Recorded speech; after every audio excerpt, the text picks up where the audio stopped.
शौनक जी कहते हैं, महाप्राज्ञ सूत जी, आपको मेरा नमस्कार। आप धन्य हैं, शिव भक्तों में श्रेष्ठ हैं। आपके महान गुणों का वर्णन करने योग्य हैं। अब आप कल्याणमयी शिवमय पुराण की श्रवण की विधि बतलाइए, जिससे सभी श्रोताओं को संपूर्ण उत्तम फल की प्राप्ति हो सके। सूत जी ने कहा, मुने शौनक, अब मैं तुम्हें संपूर्ण फल की प्राप्ति के लिए शिव पुराण की श्रवण विधि बता रहा हूं। पहले किसी ज्योतिषी को बुलाकर दान मान से संतुष्ट होकर अपने सहयोगी लोगों के साथ बैठाकर बिना किसी विघ्न बाधा के कथा की समाप्ति होने के उद्देश्य से शुद्ध मुहूर्त का अनुसंधान कराएं और प्रयत्न पूर्वक देश देश में स्थान स्थान पर संदेश भेजें कि हमारे यहाँ शिव पुराण की कथा होने वाली है। अपने कल्याण की इच्छा रखने वाले लोगों को उसे सुनने के लिए अवश्य पधारना चाहिए। कुछ लोग भगवान श्री हरि की कथा से बहुत दूर पड़ गए हैं। कितनी ही स्त्रियां, शूद्र आदि भगवान शंकर की कथा कीर्तन से वंचित रहते हैं। उन सबको भी सूचना हो जाए, ऐसा प्रबंध करना चाहिए। देश देश में जो भगवान शिव का भक्त हो गया हो, शिव कथा की कीर्तन तथा श्रवण के लिए उत्सुक हो और उन सबको आदर पूर्वक बुलवाना चाहिए और आए हुए लोगों का सब प्रकार से आदर सत्कार करना चाहिए। शिव मंदिर में, तीर्थ में, वन प्रांत में अथवा घर शिव पुराण की कथा सुनने के लिए उत्तम स्थान का निर्माण करना चाहिए। केले के खंभों से सुशोभित एक ऊंचा कथा मंडप तैयार कराएं। उसे सब ओर से फल पुष्प आदि से तथा सुंदर चंदोबे से अलंकृत करें और चारों ओर ध्वजा पताका लगाकर तरह तरह के सामानों से सजाकर सुंदर शोभाएं संपन्न कर दें। भगवान शिव के प्रति सब प्रकार से उत्तम भक्ति करनी चाहिए। वही सब तरह से आनंद का विधान करने वाली है। परमात्मा भगवान शंकर के लिए दिव्य आसन का निर्माण करना चाहिए तथा कथावाचक के लिए भी एक ऐसा दिव्य आसन बनाना चाहिए जो उनके लिए सुखद हो।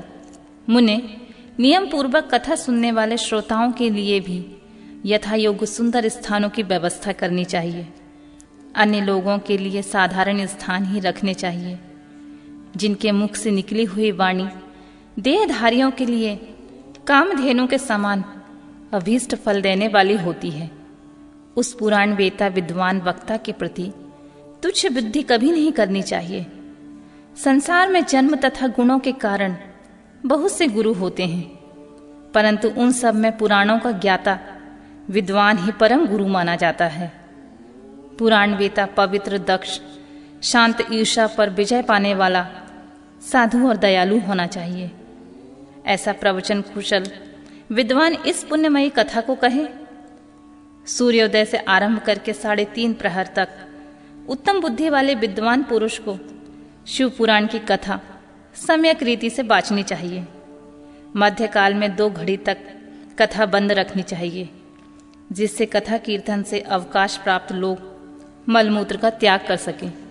कथा प्रारंभ के दिन से 1 दिन पहले व्रत ग्रहण करने के लिए वक्ता को शौर्य करा लेना चाहिए। जिन दिनों तक कथा हो रही हो उन दिनों प्रयत्न पूर्वक प्रातःकाल ही सारा नित्य कर्म संक्षेप में ही कर लेना चाहिए। वक्ता के पास उसकी सहायता के लिए एक दूसरे वैसा ही विद्वान स्थापित करना चाहिए। यह भी सब प्रकार के संशयों को निवृत्त करने में समर्थ और लोगों को समझाने में कुशल हो।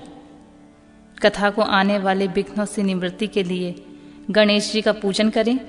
कथा के स्वामी भगवान शिव की तथा विशेषतः शिव पुराण की पुस्तक की भक्ति भाव से पूजा करें। तत्पश्चात उत्तम बुद्धि वाला श्रोता तन मन से शुद्ध एवं प्रसन्न चित हो आदर पूर्वक शिव पुराण की कथा सुने। जो वक्ता और श्रोता अनेक प्रकारों के कर्मों से भटक रहे हों, काम आदि 6 विकारों से युक्त हों, स्त्री में आसक्ति रखते हों और पाखंडपूर्ण बात कहते हों, वह पुण्य के भागी नहीं होते। जो लौकिक चिंता तथा धन, ग्रह और पुत्र आदि की चिंता को छोड़कर कथा में मन लगाए रहते हैं, उन शुद्ध बुद्धि पुरुषों को उत्तम फल की प्राप्ति होती है। जो श्रोता श्रद्धा और भक्ति से युक्त होते हैं, दूसरे के कर्मों में मन नहीं लगाते हैं और मौन पवित्र एवं उद्वेग शून्य होते हैं, वे ही पुण्य के भागी होते हैं। सूत जी बोले, शौनक, अब शिव पुराण सुनने का व्रत लेने वाले पुरुषों के लिए जो नियम है उसे भक्ति पूर्वक सुने। नियम पूर्वक इस श्रेष्ठ कथा को सुनने से बिना किसी विघ्न बाधा के उत्तम फल की प्राप्ति होती है। जो लोग दीक्षा से रहित हैं उनका कथा श्रवण में अधिकार नहीं है।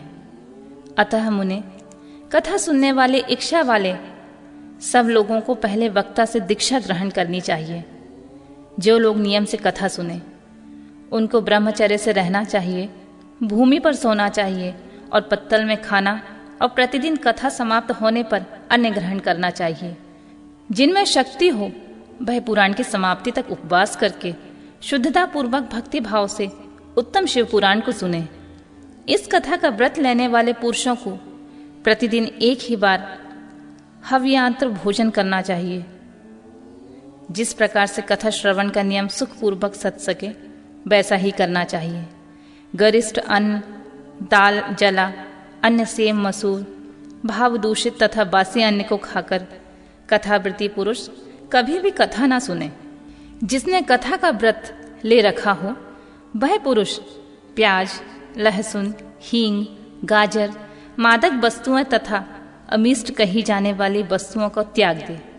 कथा का व्रत लेने वाले पुरुष काम, क्रोध आदि 6 विकारों को, ब्राह्मणों की निंदा तथा पवित्रता को, साधु संतों की निंदा को भी त्याग दे। कथावृत्ति पुरुष प्रतिदिन सत्य, सोच, दया, मौन, सरलता, विनय तथा हार्दिक उदारता, इन सद्गुणों को सदा अपनाए रहे। श्रोता निष्काम या सकाम है, वह अपने नियम पूर्वक कथा सुने। सकाम पुरुष अपनी अभीष्ट कामना को प्राप्त करता है और निष्काम पुरुष मोक्ष पा लेता है। दरिद्र, क्षय का रोगी, पापी, भाग्यहीन तथा संतान रहित पुरुष भी इस उत्तम कथा को सुने। काकबंध्या आदि जो 7 प्रकार की दुष्टा स्त्रियां हैं, वे तथा जिनका गर्भ गिर जाता है, वह इन सभी को शिव पुराण की उत्तम कथा सुननी चाहिए। मुने, स्त्री हो या पुरुष, सबको यत्न पूर्वक विधि विधान से शिव पुराण की उत्तम कथा सुननी चाहिए। महर्षि, इस तरह शिव पुराण की कथा के पाठ एवं श्रवण संबंधी यज्ञोत्सव की समाप्ति होने पर श्रोताओं की भक्ति एवं प्रयत्न पूर्वक भगवान शिव की पूजा की भांति पुराण पुस्तक की भी पूजा करनी चाहिए। तदंतर विधि पूर्वक वक्ता का भी पूजन करना आवश्यक होता है। पुस्तक को आच्छादित करने के लिए नवीन एवं सुंदर बस्ता बनावे और उसे बांधने के लिए दिव्य डोरी लगावे, फिर उसका विधिवत पूजन करें। मुनि श्रेष्ठ, इस प्रकार महान उत्सव के साथ पुस्तक और वक्ता की विधिवत पूजा करके वक्ता की सहायता के लिए स्थापित हुए पंडित का उसी के अनुसार धन आदि के द्वारा उससे कुछ और कम सत्कार करें। वहां आए हुए ब्राह्मणों को अन्य धन आदि का दान करें। साथ ही गीत, वाद्य और नृत्य आदि का महान उत्सव रचाएं। मुने, यदि श्रोता विरक्त हो तो उसके लिए कथा समाप्ति के दिन विशेष रूप से गीता का पाठ करना चाहिए, जिसे श्री भगवान रामचंद्र जी के प्रति शिव जी ने कहा था। यदि श्रोता गृहस्थ हो तो उस बुद्धिमान को उस श्रवण कर्म की शांति के लिए शुद्ध होम हवन करना चाहिए अथवा गायत्री मंत्र से होम करना चाहिए, क्योंकि वास्तव में यह पुराण गायत्रीमय ही है। अथवा शिव पंचाक्षर मूल मंत्र से हवन करना उचित होता है। होम करने की शक्ति ना हो तो विद्वान पुरुष यथाशक्ति हवनीय हविन को ब्राह्मण को दान करे। न्यूनातिरिक्ता रूप दोष की शांति के लिए भक्ति पूर्वक शिव सहस्त्र नाम का पाठ अथवा श्रवण करे। इससे सब कुछ सफल होता है, इसमें संशय नहीं है, क्योंकि तीनों लोकों में उससे बढ़कर कोई वस्तु नहीं होती है। कथा श्रवण संबंधी व्रत की पूर्णता की सिद्धि के लिए 11 ब्राह्मणों को मधु मिश्रित खीर का भोजन कराएं और उन्हें दक्षिणा दें। मुने, यदि शक्ति हो तो 3 तोले का सोने का एक सुंदर सिंहासन बनवाएं और उस पर उत्तम अक्षरों में लिखी अथवा लिखाई हुई शिव पुराण की पोथी विधि पूर्वक स्थापित करें। तत्पश्चात पुरुष उसकी आवाहन विधि विविध उपचारों से पूजा करके दक्षिणा चढ़ाएं। फिर जितेंद्रिय आचार का वस्त्र, आभूषण एवं गंध आदि से पूजन करके दक्षिणा सहित वह पुस्तक उन्हें समर्पित कर दें। उत्तम बुद्धि वाला श्रोता इस प्रकार भगवान शिव को संतोष के लिए पुस्तक दान करे। शौनक, इस पुराण के उस दान के प्रभाव से भगवान शिव का अनुग्रह पाकर पुरुष भव बंधन से मुक्त हो जाता है और इस तरह की विधि विधान का पालन करने पर श्री संपत शिव पुराण संपूर्ण फल देने वाला तथा भोग और मोक्ष का दाता होता है। मुने, शिव पुराण का सारा महात्म जो संपूर्ण अभिष्ट को देने वाला है मैंने तुम्हें कह सुनाया, और अब क्या सुनना चाहते हो श्रीमान? शिव पुराण समस्त पुराणों के भाल का तिलक माना गया है। यह भगवान शिव को अत्यंत प्रिय, रमणीय तथा भावरोग का निवारण करने वाला है। जो सदा भगवान शिव का ध्यान करते हैं, जिनकी वाणी शिव के गुणों की स्तुति करती है और जिनके दोनों कान उनकी कथा सुनते हैं, इस जीव जगत में उन्हीं का जन्म लेना सफल है। वे निश्चय ही संसार सागर से पार हो जाते हैं।